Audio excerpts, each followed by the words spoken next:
You're listening to the Run for Your Lives podcast.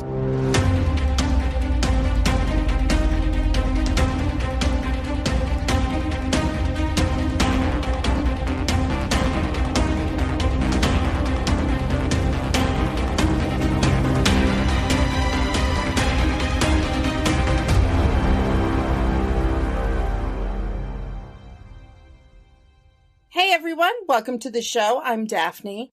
And I'm Pake. And this is the Run for Your Lives podcast. This episode is a special episode. It is our 100th episode.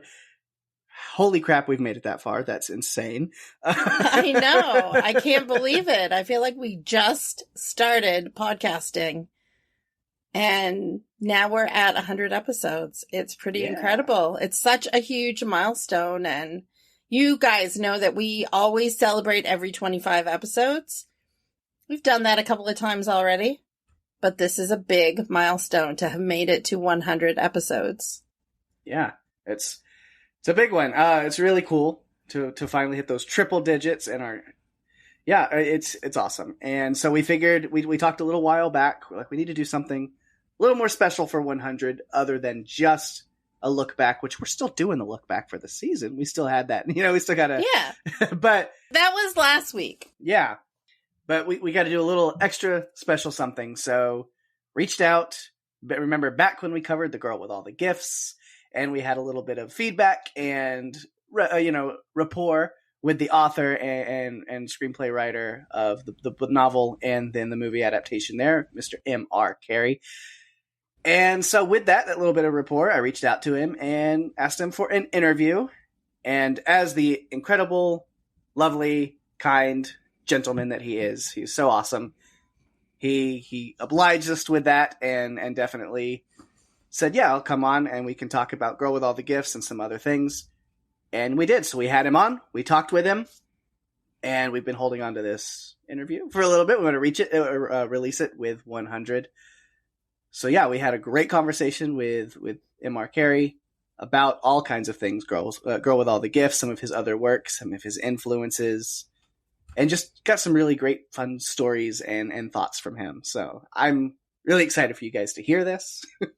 Yeah, it was such a fun conversation. I loved getting to know him a bit better and hearing some of the behind the scenes stuff that happened during the filming, as well as his influences, like you said. So I don't think we should hold off any longer, Pake. I feel like we should just press play and let folks hear this interview. Yeah, so without further ado, thank you for listening for 100 episodes, whether you've been listening for 100 or you've been with us for a little bit, or if this is your first time coming in as a fan of M.R. Carey or just seeing an interview. Welcome to the Run for Your Lives family of listeners. And yeah, enjoy. Here's our interview with M.R. Carey.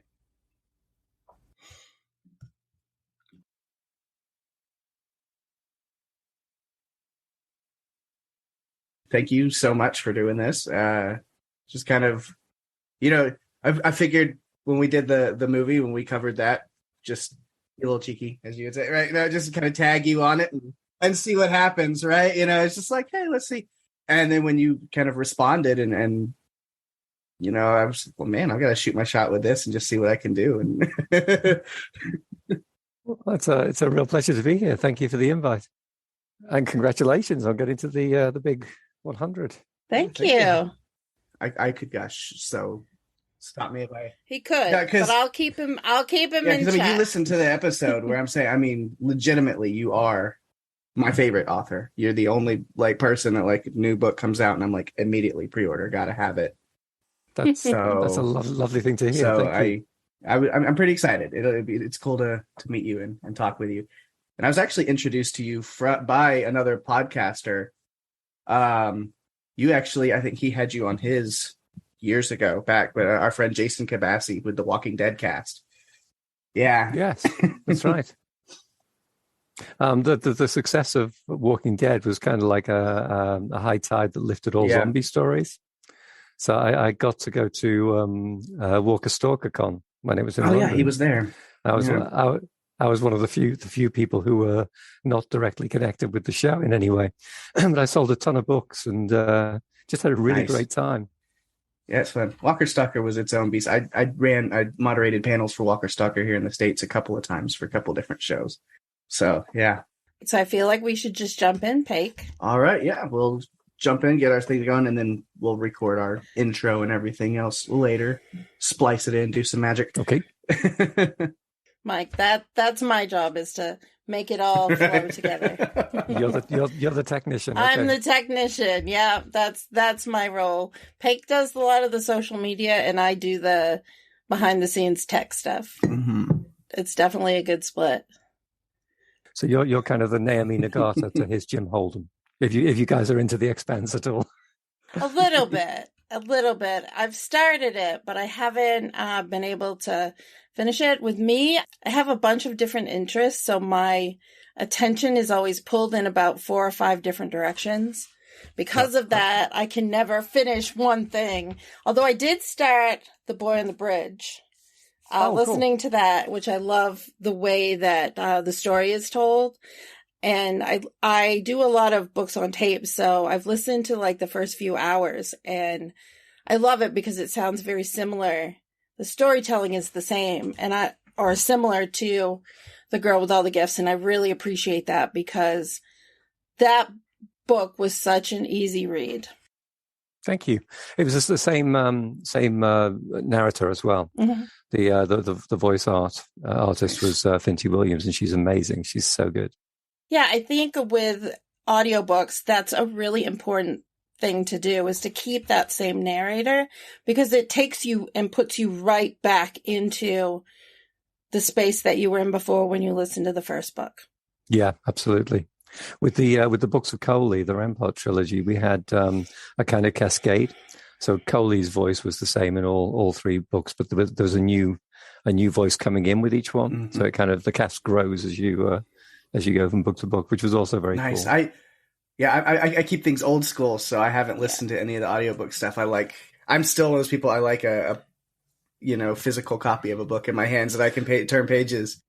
I'm a physical book guy. Yeah. As well. I bought a Kindle when they first came out, and it lasted maybe a year. It's useful when you go on holiday because you can stack a ton of stuff on it. But apart from that, it doesn't feel real. It's kind of an ersatz reading experience. So let's talk a bit about The Girl with All the Gifts, because that is the movie that we covered on our podcast that Pake mentioned earlier. He shared it on social media and you responded. We're very grateful that you listened to the episode and hope that you enjoyed it. I did very much. Yeah. And we always have a lot of fun when we do our episodes. So I hope that came across. It definitely did. And it's very cool to be here. Thanks again for the invite. So with that, a lot of what we talked about on that episode, and then even what your connection was, our connection and why you reached out and we reached out to you on Twitter, was it started with a question that somebody else on there asked about casting. Yes, that's right. About the reversal of the ethnicity. Yes. Of two of the main characters. And, as I said in my response, we were doing the whole thing under the auspices of the BFI, the British Film Institute. And they have diversity guidelines. It's one of the things that you take very seriously as you go into the casting, a concern for diversity in all its forms. But we didn't ring fence any of the roles. We wanted to have a diverse cast overall, and we wanted to find the best actor for each role. And the way it happened with Senya was extraordinary, because obviously it was always going to be a very young actor. Chances were it was going to be somebody doing their first feature role. The whole thing hinges on her. She's on screen for something like 83 out of 86 minutes or whatever it is. It stands or falls by that one performance. So Colm and Cami, the director and the lead producer, they cast their net very, very widely. They watched 3,000 audition tapes, and they ended up with a short list of 6 young women. And the idea was to get Gemma Arterton, who was already cast as Miss Justino, to do chemistry reads, to read with each of the 6 girls and just see which of them had the best chemistry with her, which of them sounded best in those interactions. And this was going to happen on the Monday. On the Friday of the previous week, just as Colin was about to go home after a crushingly or incredibly busy and exhausting week, he got a phone call from an old friend in the Midlands who said, I want you to meet 2 more girls. And Colin said, no, it's okay. We have our shortlist. It's fine. We're good. And this guy said, well, still, I'd like to insist because I think they're both extraordinary and I don't think you'll regret it. And one of those 2 girls was Senya. So at the very last moment, she was added to the shortlist. And as soon as she and Gemma were on camera together, you could just see it worked. It worked perfectly. And, it was Senya's first feature. The only thing she'd done before that was a short film. And she wasn't even the protagonist in that. She had a walk-on part. And she just, she's on screen with with veterans like Glenn Close, like Gemma, like Paddy Considine, and gives as good as she gets the whole way through. She's just an amazing screen presence. Yeah, like you said, the whole thing hinges on her performance, and I think she did an incredible job. Definitely, you can see that chemistry with the other actors on screen, and I think she does embody that character that I had read in this book and kind of gotten this, you get one image in your head and then you're not sure, you say, okay, so what's it going to be like when it's actualized by somebody else? And then for it to be exactly what I expected it to be is really cool. Yeah, it was a wonderful experience being on set. I was there for little under half of the total shoot. Colin said I could come up any time. Most of the shooting was in the Midlands, in around Birmingham, Dudley, Stoke-on-Trent, which is maybe 2.5 hours from where I live. He said, just come up. Let us know. We'll book you in at the hotel. You can be around. We'll find something for you to do. And it was an incredibly generous offer because I think, generally speaking, the last person you want to have on set is the writer. The writer's done their job. They've delivered. At best, they're a distraction. At worst, they're an actual annoyance. But it was wonderful because one of the side effects of having there were like I think 40 child actors in total on the shoot, every single one of whom had to have a chaperone, and in most cases the chaperones were their parents. And this meant there was like this vast crowd of parents floating around the set who had nothing to do. So a lot of the time I just ended up chatting with them and swapping favorites and recommendations. It was that part was cool, and every so often there would be a little bit of a rewrite to do. Like one of the actors would say, "I'm not sure about that line," so we do little bits of additional dialogue, or we tweak the dialogue a little bit. At one point, there's a scene where Kieran Gallagher dies in a convenience store.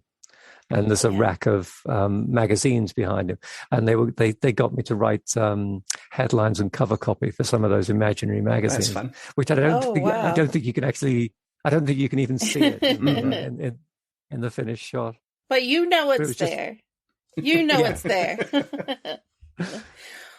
One of the things we talked about on the podcast is the casting, because even beyond Senya and Gemma, the roles of Caldwell and Parks, like Glenn Close, Paddy Considine, it all just seemed very tailor-made. They were amazingly good choices, and I think the whole ensemble works brilliantly. But one of the weird things was when I was writing Sergeant Parks, I kind of decided this will work better if I have an image of him in my head, and he was Paddy Considine in my head. So the fact that they were actually able to get him for the role was incredible. That's awesome. we had a very relatively small budget. It was about $4.5 million, which is very modest for an action movie or a movie that has lots of CGI, lots of action scenes. So the fact that we were able to sort of go out for and get actors of that caliber was a revelation to me, and I think that comes down more than anything to the lead producer, Camille Gatsan, a French producer who at that time was living in the UK, and she's just she's an extraordinary person, a real force of nature. And she just didn't let anything get in the way of it. She would approach anyone, talk to anyone, push the script into anyone's hands. And she more than anyone made that stuff happen. Right. So was that a lot of the casting process and those things was more on the producer and things like that? Did you have much of a say in any of that at all, or? Not really, no. I mean, they kept me in the loop. Mm-hmm. But my role was mostly saying, "Oh, that would be great." Yeah, because again, you mentioned you kind of pictured Patty in that role, and then I remember when I first found out the casting with Glenn Close as Caldwell, and I just, after reading the book, I went, "That is impeccable. That is perfect. Like, that's exactly who I expect that to be." So it is cool that worked out that way. It's the whole thing was, I think, happened very differently than the way film adaptations of novels usually happen. One way it was different was that there was a short story that came first, and as you know, I was writing the screenplay and the novel side by side. So it's not really a movie that adapts the novel. It's like each of them is a different sort of response to the story or a different continuation of the short story. But the process of script writing as well was really different. There was me, there was Colm. Colm was attached from a very early stage. In fact, was attached before there was a movie, really. I'd met him in connection with a completely different project, which fell apart under us. And then at a certain point, we turned to each other and said, well, what else can we do? And by that stage, I'd written the short story. So I said, well, we could do this. We could do something based on this. So a lot of the time, I'd do a draft, and then 4 of us would meet. It would be me, Colm McCarthy, Cami Gatsan, and another producer who was attached at that time, Dan McCulloch. And we'd just we'd usually meet at the end of the working day or very, very late into the evening, because Cami and Colm were both working on a TV show at the time called Endeavour. So they were heavily involved in edits on that. Colm in particular was clocking off at the end of the day at 8 o'clock, 9 o'clock, 10 o'clock at night. And then we would meet up in some central London space and just go over the draft and sort of argue it beat for beat. And then I'd go away and I'd do another draft and we'd do the same thing again. So it was a really organic process, and one that I think sort of left us all feeling like it was a joint property. It was something that belonged equally to all of us. That's cool. So, in the past, other writers have been, kind of disenchanted with the way that the book, how it's come to life on the screen. And in this instance, the endings were a little bit different. One was more bleak than the other. Were you okay with the fact that the movie was more bleak than what your book, the story that your book told? I'm not sure that I see it as more bleak. I think in both cases, what you have is a sort of weirdly inflected happy ending, the sort of the best ending that you could get from those tragic circumstances. It's obviously not equally happy for everybody. Yeah. But it's an outcome that has a positive side to it. The reason for the changes, well, there's a couple of reasons for the changes. Some of the things we changed because movie just works differently than prose fiction does. In the novel, there are 5 different point of view characters, and you move between the 5 perspectives constantly all the way through. Obviously, Melanie comes first and kind of brings it all together. But you've also got Caldwell, you've got Justino, you've got Gallagher, and you've got Parks. We see the world through all of their eyes.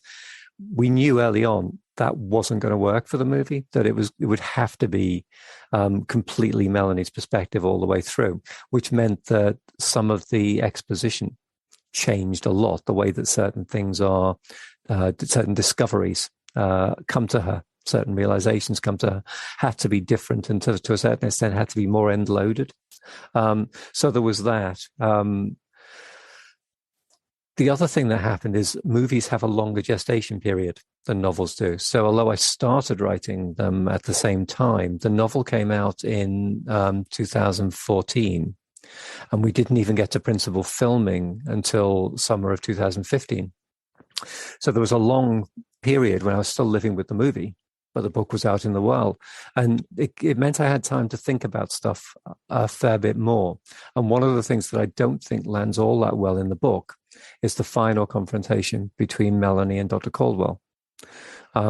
Because in the she's dying in both versions, but in the book, she dies without fully realizing her errors and her sins, if you like.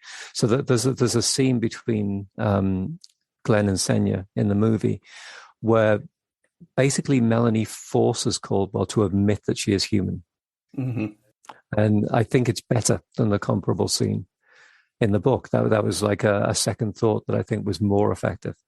Yeah. I believe that is definitely one of the scenes that we really broke down and talked about in our episode covering the movie. That was very impactful. So yeah, I agree that went really well. So I have a question actually from a friend of mine who's a big fan of your books, at least the girl and the boy prequel sequel, situation there. Right. And so I reached out to him just to get kind of one little question, and he wanted to know, kind of in your imagination, what does the world of those stories and that story look like in 50 years after these books are done?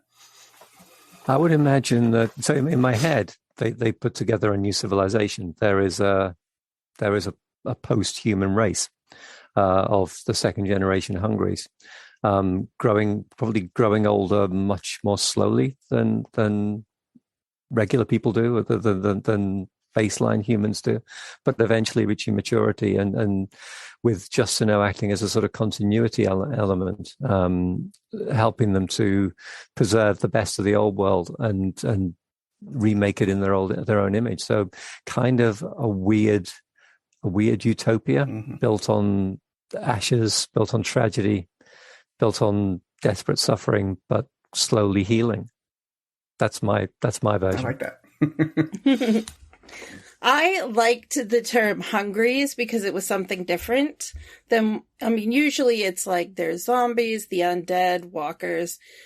But what struck me as different about these creatures was that, to me, they seemed almost like a hybrid of zombies, vampires, and a bunch of different, like, monster-type creatures into one. But yet they also have that human element as well. And I appreciated that because we don't often get to see all those pieces together.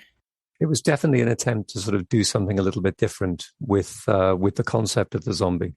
You said you're reading Boy at the moment. Yes, I am. There's in a way, I think the most horrific moment in either of the two books comes very, very early in Boy on the Bridge, where you get Caldwell speculating that possibly the ego doesn't die. Possibly the people who've been infected have a kind of shut-in syndrome where they're looking out through their own eyes but unable to control their bodies anymore, which is terrifying, a genuinely chilling prospect.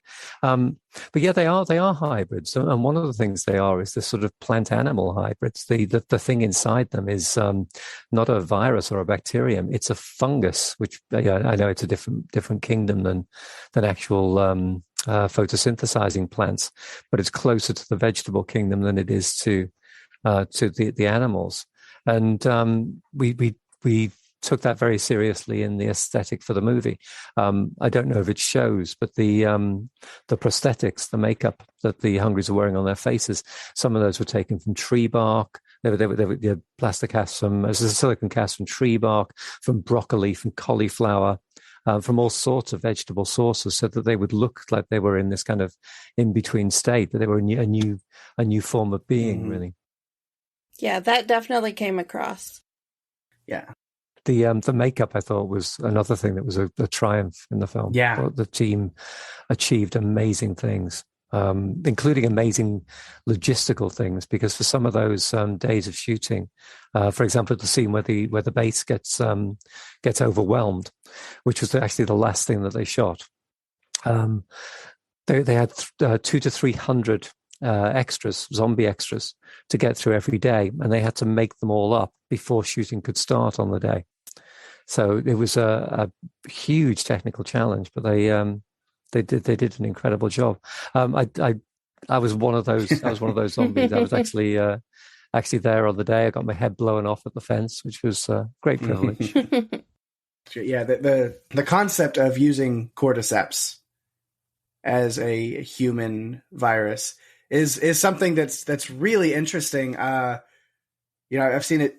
I believe, because people are going to want to say, Last of Us. Yes, that's where my head goes. You beat them to that, though, didn't you? I think we beat each other in the sense that we were both working on it at the same time. There's no influence. There's no influence either way. I handed the book in before the game came out, but both book and movie came out after the game. So, people online have accused me of plagiarizing. I swear to God. Right. I plagiarized David Attenborough. Exactly.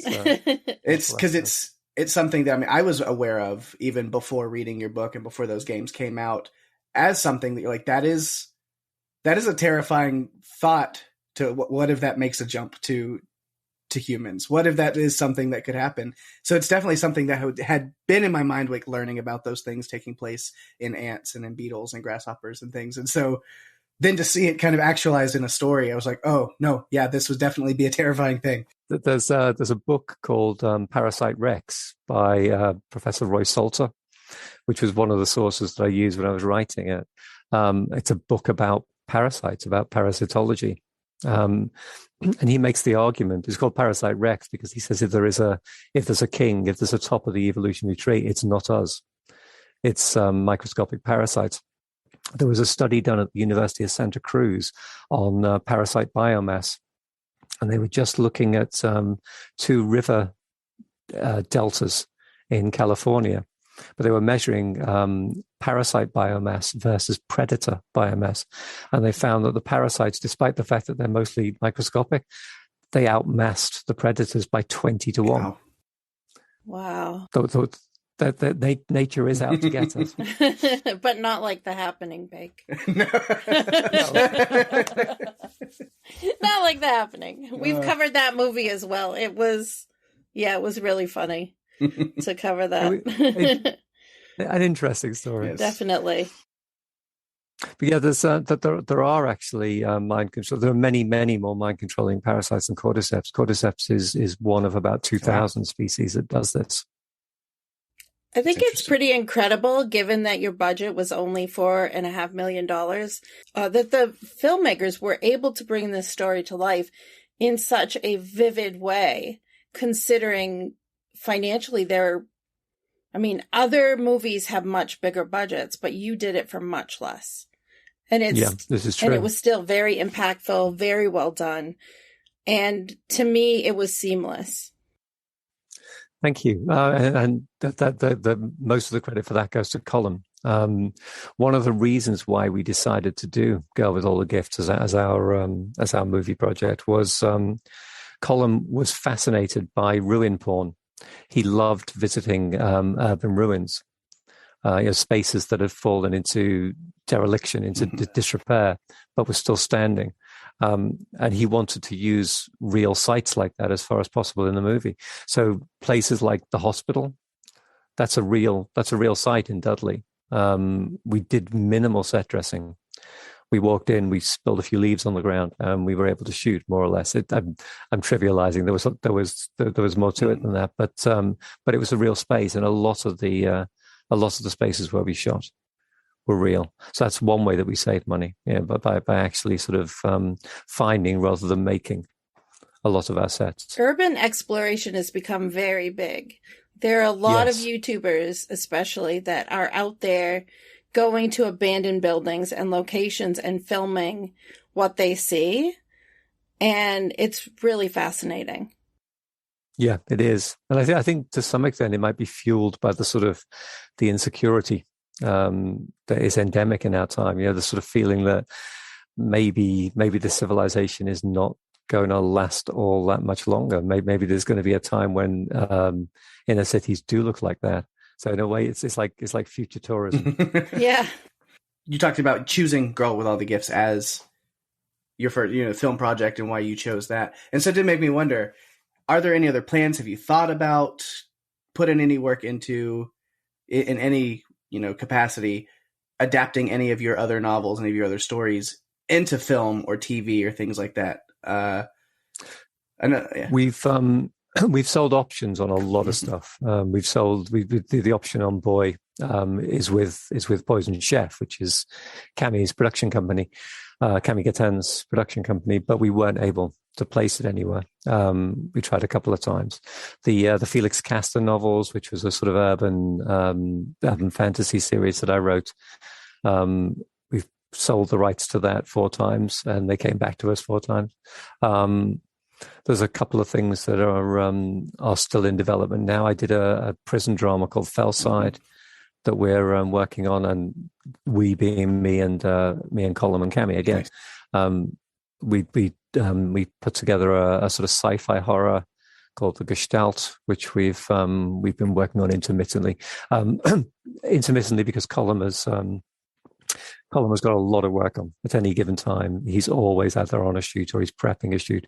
So we have to work in between other things that are going on. But there's stuff potentially happening.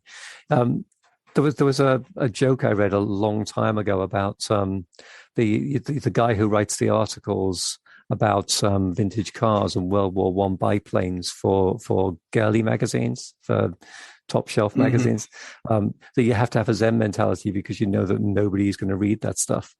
I think you have to, whenever you do anything that's like a movie or TV project, you have to have a Zen mentality because it's much, much less likely to happen. You go in expecting nothing, and if it does happen, it's a pleasant surprise. Right. And of course, you can't give away any details or anything in case things happen. But it is one of those things I wondered, as somebody who's read all of your stuff under the MR Carey. I have not read the Felix Castor stuff yet. I need to go back and get those. But since I've read, so when you mentioned Fellside, I'm like, man, I loved that story. But I was thinking, when asking about adaptations, I'm like, yeah, Boy makes sense as a prequel. The Rampart trilogy, I can see played out on screen in a lot of ways. But something like Fellside or Someone Like Me, where a lot of it is psychological, and there's a lot of the story and exposition is within the main character's head. How do you go about writing something like that for screen or thinking about that in a different way? You have to find visual ways around it. We thought because Someone Like Me, we developed it as a TV series about 5 years ago. Again, it didn't make it onto an actual platform, but we were going to do things with CGI. We're going to have the different versions of the character on screen at the same time and have conversations between them. The Rampart trilogy, we've had conversations with a company that does animation. I think a 3D animated version of the Rampart books would be amazing because it's a pretty full-on sort of like reinvention of the world, and it would cost a fortune if you did it for real. If you did it as a live action movie, but a cartoon has an infinite budget, so that would be an interesting possibility. Yeah, for sure. With a lot of, but yeah, you absolutely have to find ways to make the internal external in movies. Yeah. It's one of the biggest challenges. Speaking of that, a lot of your work is set in these post-apocalyptic fantasy landscapes. What intrigues you the most about creating these worlds? That's a really good question, and I don't have a really good answer to it. I think part of the answer is post-apocalyptic stories are sort of they're a way to pose a philosophical question about human nature, about what we are as a species, what we are as individuals. If you think about the way we live our day-to-day lives, an awful lot of the things that we do and say are kind of scripted for us. They go with our social roles. And as we move from one situation to another, from one group of people to another, we adapt our behavior to fit the script, to fit what's expected of us in our jobs, in our families, in our friendship groups. So the question arises, is there an invariant core to us? What is basic kit and what is just the social role? So in a post-apocalyptic story, all of those social frameworks have fallen away. all that's left is what you bring yourself. So it's kind of, it can be a way to sort of like poke a stick into that puzzle. Is there such a thing as basic human nature? And if there is, what is it? What's core to us, and what's just accidental? Yeah. But also, it's just crazy fun. There's a thing. I think it might have been John Wyndham or Ray Bradbury who coined the phrase the cozy cataclysm or the cozy catastrophe. There's something weirdly comforting about imagining everything falling down, because if everything falls down, there are so many things that you don't have to worry about anymore. You don't have to worry about turning up at work. You don't have to worry about paying the mortgage. You don't have to worry about what the people next door think of the noise from your hi-fi. Life becomes as simple as, what am I going to catch for dinner? And there is something. There's just in contemplating that, there's a kind of upside. Experiencing it will be different, but thinking about it can be pleasant. Yeah. But as a dichotomy, I guess, to a lot of the bleakness and dystopian, you still have a lot of love for pop culture and modern things that still make its appearance in a lot of those things. Again, with Felix Castor, I haven't read, from my understanding, I mean, a lot of that bases around music.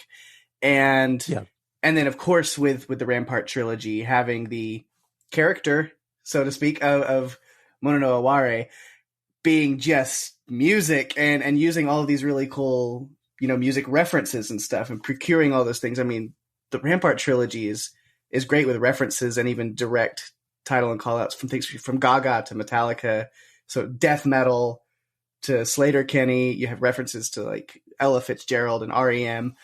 And is it fun kind of being able to throw in a lot of the, vast music knowledge and pop culture stuff into a dystopian novel like that? It is fun. It is fun. I would not claim to have vast music knowledge by any means. In fact, my old editor on Lucifer, Shelley Bond, said she despaired of me because my musical taste was so plebeian. There was so much, especially Britpop, that she knew all about that I didn't. She was constantly trying to complete my musical education. But I think it is lovely to sort of play off ephemera, to play off pop culture, and to find ways of including it in the story. And I guess also to include aspects of your own lived experience in the story, which feels like a weird thing to say, given how sort of, how much of my work is fantasy, horror, sci-fi. But I will very often sort of like include real people I know, people I grew up with. When I wrote Hellblazer, because John Constantine is a Liverpudlian living in London, and so am I. I was born in Liverpool. I lived in Liverpool till I was 18. And then came to live in London because I met and fell in love with a woman from London. I just gave John Constantine my childhood. I had him go to the pubs I used to drink in. I had him hang out with my friends and so on, which I think it kind of adds. I think it comes through as a feeling of texture in a story. If you're basing it on reality, then it makes the fantasy easier to buy if the reality feels real, feels textured, feels nuanced. That's my theory anyway. Could you talk a little bit about the comic work that you've done, like on Lucifer and Sandman? It's kind of taking it in a direction off of Girl with All the Gifts, but it's fascinating to me because I didn't realize that you had been involved in all of that until I did a little bit of research. That was my job really for the first 5 years after I retired as a teacher. After I sort of did full-time writing, it was just comics work. I tried to. I don't mean that in a disparaging way. I mean it was pure comics, and I still love comics, and I still write comics every chance I can get. I wrote a ton of novels in my teens and 20s. I wrote a lot of novels, sent them to a lot of publishers, got a lot of rejection slips. The same way every writer does. But I think one of the reasons why I could not get a novel placed anywhere was because I knew nothing about story structure. My novels were sort of big, shapeless bags of story with no real sense of direction. It was just stuff happens, stuff carries on happening, and then you get to the end. So I went to comics initially because I just happened to meet a guy who was a comics editor. I've been doing comics journalism. I've been writing reviews for this guy's magazine, and then he started his own line of comics. His name was Martin Skidmore. He's actually dead now. He died very young of a heart attack. But because I had an in, because I knew him, because we got on well, I pitched a couple of ideas to him, and they were a superhero story called Aquarius and a horror story called The Legions of Hell. And they accepted his company, which was actually run by a guy named Jeff Fry, accepted both of those stories. I wrote about 7 or 8 scripts for them, and then they went bankrupt before they published any issues of my comics. They published a few pages in an anthology, and that was that. And I was out on my ear again. But through that, I met people who were doing the same thing in America, who were writing for small presses in the US.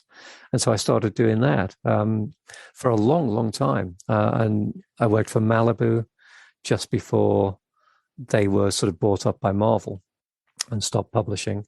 And that's where the heavy metal connection comes in. The stuff I did at Malibu was heavy metal comics. One of them had Ozzy Osbourne in. Another one had Pantera. It was sort of comic book stories featuring metal stars and metal bands. And then I worked for Caliber. For quite a long time I worked for Caliber. I did a load of stuff for them, and they paid very poorly, but they brought the books out, and the books looked great. They had really good production values.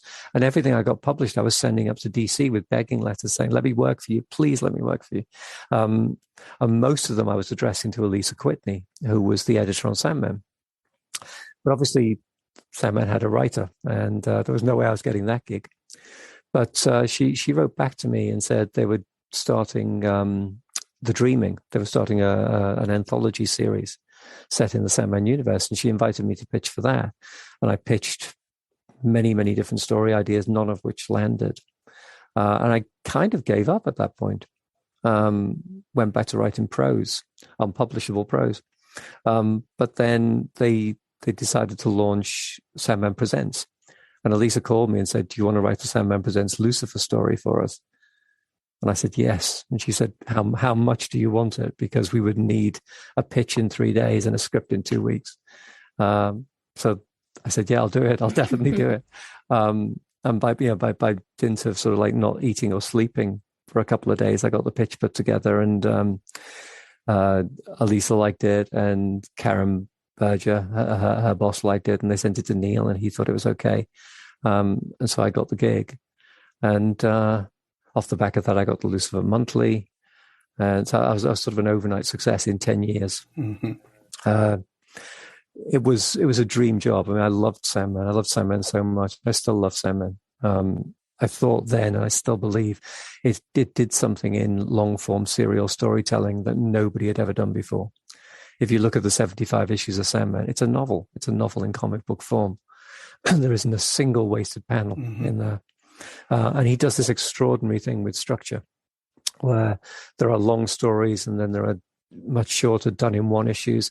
And the short stories feel like they're digressions. They feel as though they're sort of off to one side of the main narrative, but then they come back in. They all turn out to be relevant in one way or another. So it's just like this incredible multi-stranded story told over 6 years. So when I started writing Lucifer, I just thought, well, I'll do that then. And you can definitely see it. The first few issues of Lucifer, it's me very much pastiching Neil's voice. And then I gradually sort of got up the confidence to sort of strike off in my own direction a bit more. But I had such a great time on that book. It was just appropriately enough, given that Dream is the main character of the Sandman. It was a dream job. You mentioned that you were a teacher. Did you draw on any of those experiences when you were creating Miss Justino? Yes and no, actually. So Miss Justino is more based on a teacher who I had when I was 8 years old. And the real Miss Justino was called Miss Bimpson. And she was just, she was an incredibly sort of like generous, loving, caring person, somebody who gives all of themselves to their job. She may have been one of the reasons why I went into teaching, because I wanted to be that kind of person. So it's more that I was drawing on my experiences as a school child rather than my experiences as a school teacher. Right. So, of course, it's kind of a cliche question to ask an artist and creator of some way. But, of course, I want to know, you pulling on life experiences. So what other, what are like the books, films, TV shows, things that you really took inspiration from when writing those kind of things? What are the art? What's the art that inspires you? There's so much to refer to there. I think I grew up completely addicted to sci-fi and fantasy from a very, very early age. The first fantasy book I ever read was The Magic Wishing Chair by Enid Blyton, which is a fantasy for preschool kids and sort of like young school age kids. It's about a chair that you sit in and you make a wish, and it takes you to where that wish can come true. Blyton's work. Blyton is a British author who wrote hundreds and hundreds of books. She created the character Noddy. And that's probably who she's most famous for. But she wrote so much. She was a sort of incredible storytelling engine. She wrote in a really simple, really penny plain style. And that's made her work kind of evergreen. Generations of British kids get introduced to it all over again. They've been changed. The stories have been changed quite a lot now because some of the cultural references were outdated. There was a lot of racism in the original stories, a fair amount of sexism. So the stories have been sort of like retooled for successive generations. But there's a core there that kids keep responding to and keep coming back to. So I think that sort of was what launched me in that direction, in the direction of fantasy. When I hit my teens, I discovered Michael Moorcock's Eternal Champion stories. And it was around about the time when he was actually writing those books. So there were new Eternal Champion books coming out all the time, 2 or 3 a year, because they were tiny things. This was an age when the average length of a fantasy novel was 150 pages, maybe 35, 40, 45,000 words. They were really slim. So I was reading Moorcock in real time. And for a while, I thought every fantasy story had to be a quest for a magical artifact, because that was the formula that he endlessly reused. And then I discovered Mervyn Peake, the British fantasy writer Mervyn Peake, who is an acquired taste, I think. He's a great stylist, but like Tolkien, in some cases that style gets in the way of the story. You know how Tolkien has those 20 and 30 pages of descriptions of Lothlorien and things. Peake does that as well. He has static chapters where he just describes a tableau, because he was a painter as well as a novelist. But the Gormgast trilogy is a great dark fantasy series. It's really powerful. And I loved it as a teenager and reread it many times after. Roger Zelazny's Amber books, The Nine Princes in Amber, which I think have been acquired now. I think the rights are with Robert Kirkman of Walking Dead. And I would love to see an Amber series on TV. It's about the ruling family of the real city, the city of Amber. It's the only real city in the whole universe. Every other city is just a shadow of Amber, including the cities that we all live in. And the ruling family can move between. They can move from shadow to shadow, so they can visit any place in the multiverse just by concentrating on it and heading in the right direction. Those were amazing stories. Ursula Le Guin, I think, especially the Ecumen Cycle and the Earthsea books were huge influences on me. Tim Powers, when I was at university, Tim Powers was just starting to be published in the UK. So I got The Anubis Gates in 1979, I think, and then Dinner at Deviant's Palace, Earthquake Weather, Last Call. And I love those books. There's something a little bit formulaic about them, but they're beautifully written and just like really, really entertaining fantasies. I love China Miéville, especially the Bas-Lag novels. Those would be some of my reference points. And in comics, inevitably, the British invasion. It was my age, my era. So anything by Alan Moore, anything by Neil Gaiman, anything by Grant Morrison, those were my go-to guys. from the sort of mid 80s onwards, when they were sort of breaking into America and like reinventing the rules of comic storytelling. But when I started to write, comics, there were very, very few comic scripts available anywhere. But there were two that I got my hands on. One was a Neil Gaiman script for Calliope, the Calliope issue of Sandman, and the other was the first issue of Watchmen, which was included as a value-added feature at the back of the trade paperback. So I started writing with my first comic scripts were sort of Alan Moore comic scripts. They were like novel length. They were hugely overspecified. Mm-hmm. It took me a long time to realize that less is more when you're writing comics. You describe an effect. You don't describe every single visual detail in the field. Can I talk about movie absolutely as well? Yeah. Love to hear it. Oh yeah. So my family is split down the middle as far as horror is concerned. So my wife Linda and our two sons are gentle, civilized human beings, and they don't like horror. They don't like horror at all. but my daughter Louise and I are addicted to it. So we tend to have like horror evenings on a Friday. Usually these days it's me, Lou, and Lou's partner, Camden.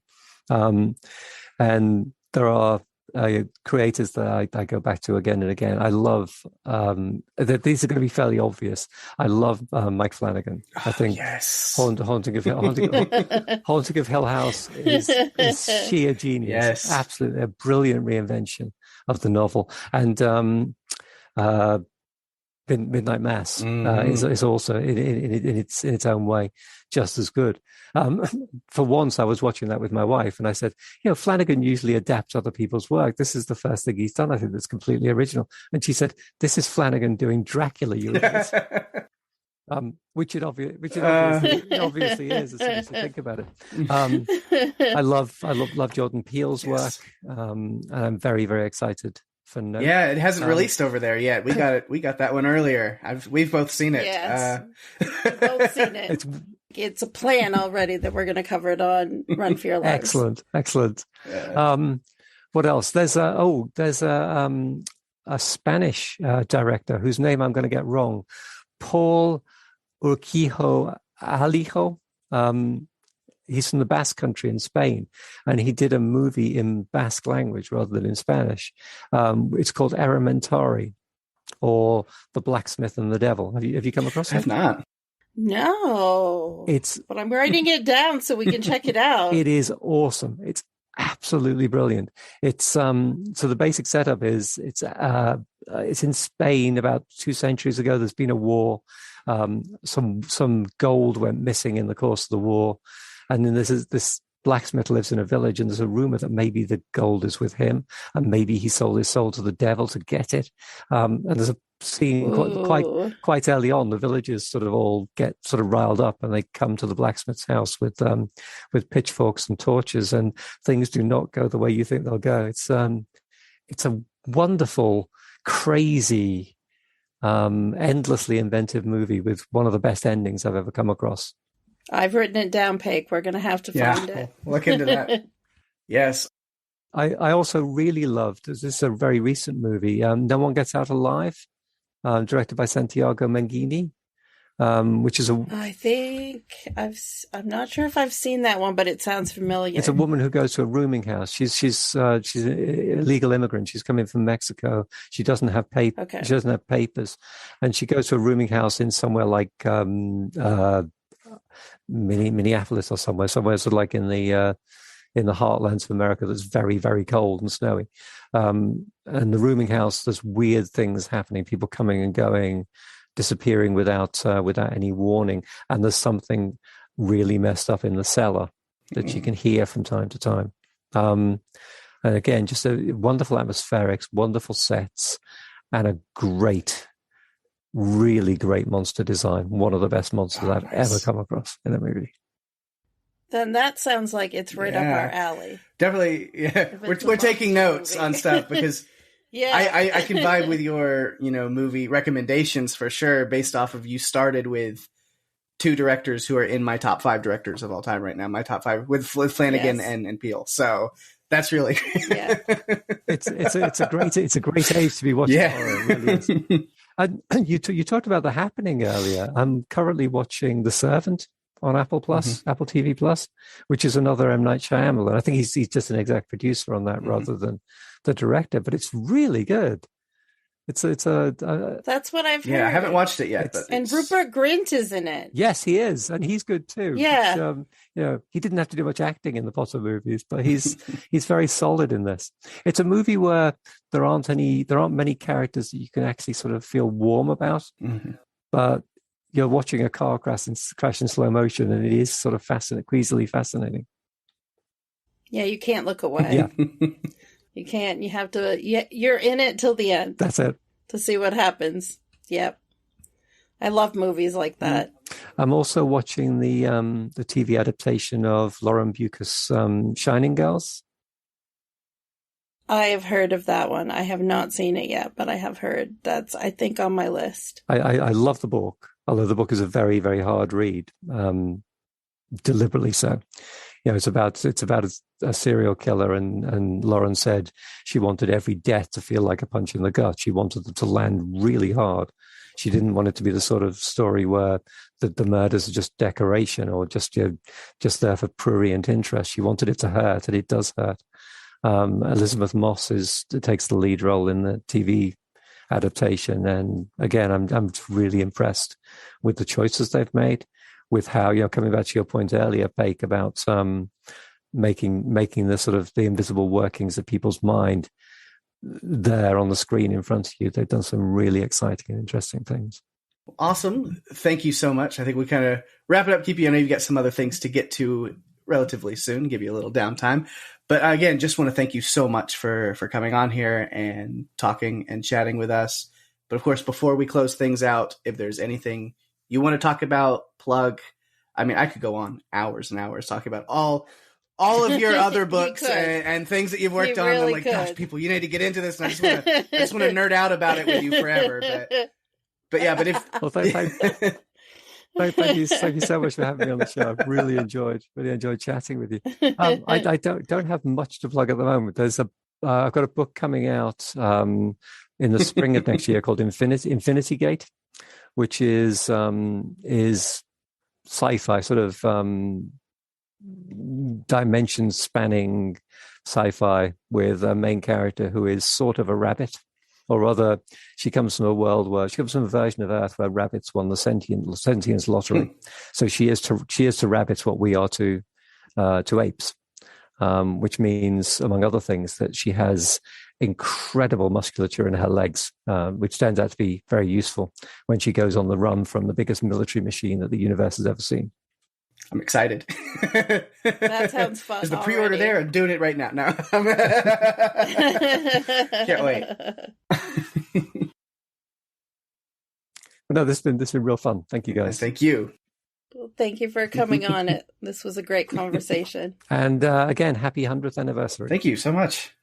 Thank you. So if you have any thoughts on our interview with M.R. Carey or any of the movies that we've covered on the previous 99 episodes of Run for Your Lives, you can send us feedback by going to our Facebook page at facebook.com/runforyourlivespodcast.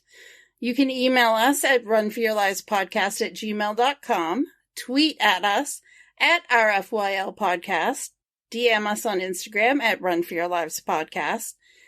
And if you're enjoying the show, tell your friends. We are available on Spotify, Apple Podcasts, Stitcher, pretty much all other podcast players, including YouTube.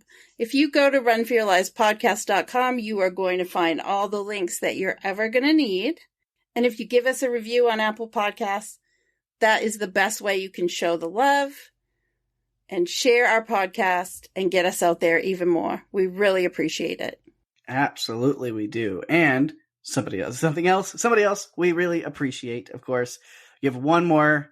Thank you so much to M.R. Carey again for coming on and doing this interview with us. It was so much fun. It was a great conversation. Hopefully you guys all enjoyed it as much as we did. No, as much as I did. I was just having a blast getting to talk to my favorite author and just realizing how great of a guy he is. And he really is just an awesome human being, awesome writer. So definitely give him some love. Go check out his books. Go check out his comics. Go check out the things he's working on. Go follow him on Twitter. He's always got great stuff going on.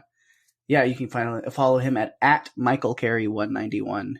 Go give him some love over there as well. Yeah, just again, one last thank you so much, M.R. Carey. And then, of course, I'm going to have to give some other shout outs to things going on in the podcast universe around us. My other podcast, Strange Indeed, we will be starting Midnight Club next week. So pretty soon. Probably be recording in just a little over a week from now. That is the new Mike Flanagan series on Netflix. Oh, I can't wait. I'm so excited. Let's see. Podcastica always has a bajillion things going on, but it's always so good.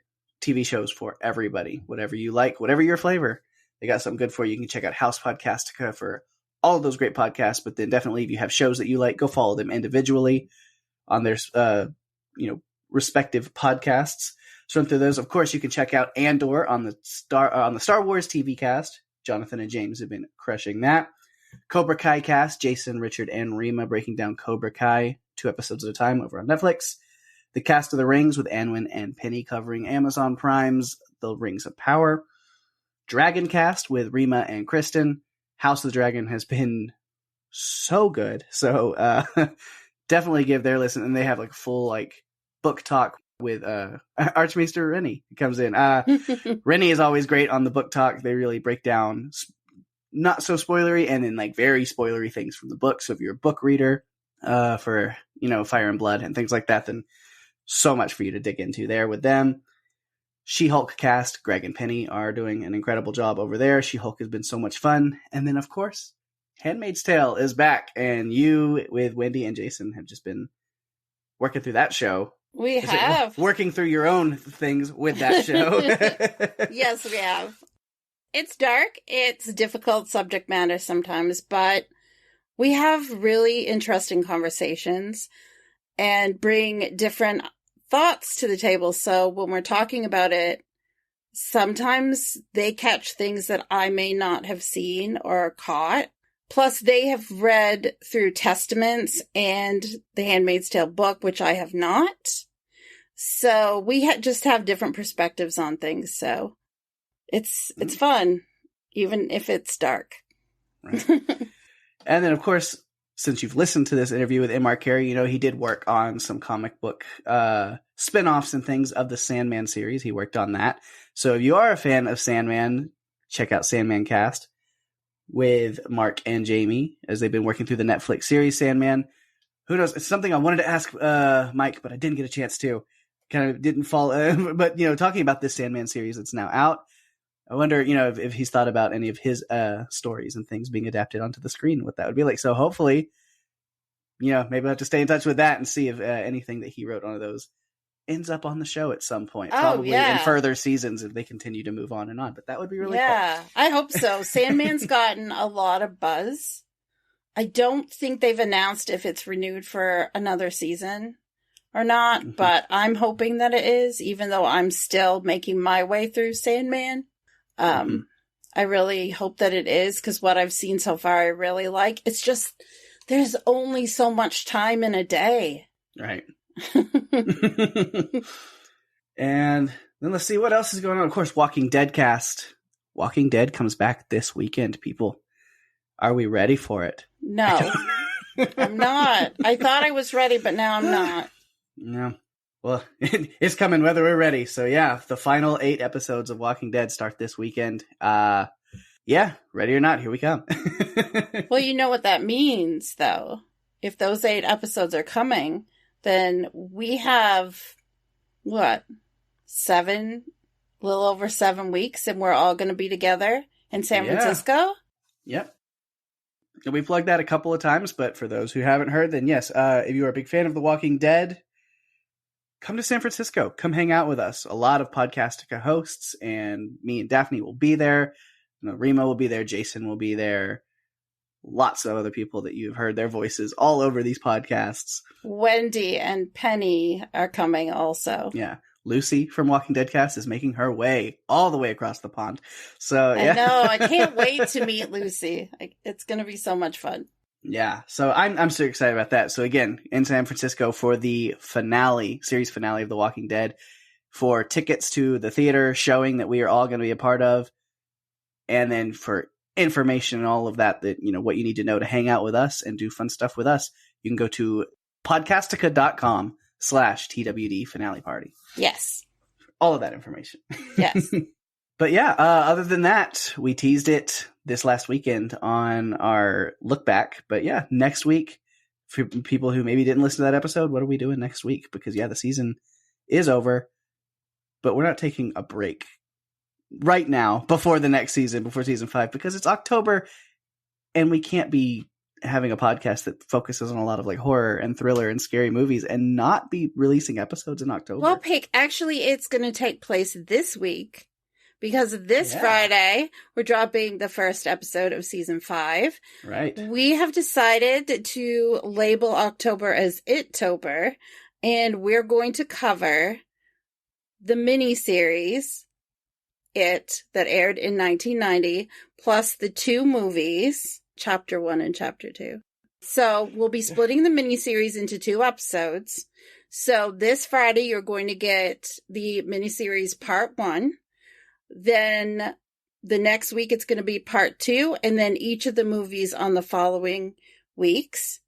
And then we're going to cap off the magical month of October by ending something that we've been doing for the past couple of years.